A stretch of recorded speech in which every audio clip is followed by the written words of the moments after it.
ორგანიზაცია ხშის მიერ ორგანიზებული საქართველოს ხელისუფლების თუ კონკრეტული მინისტრის წინააღმდეგ ზუსტად არ ვიცით, ეხლა ამ ორგანიზაციის თავმჯდომარის და ამ აქციის ორგანიზატორის ლექსო ტურიაშვილის აზრს მოისმენთ.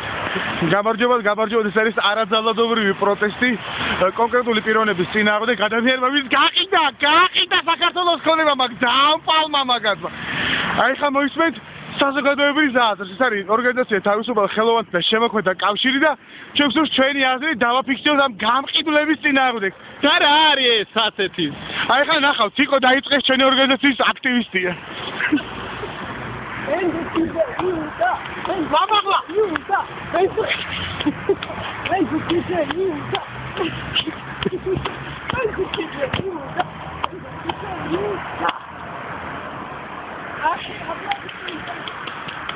გამყიდვლები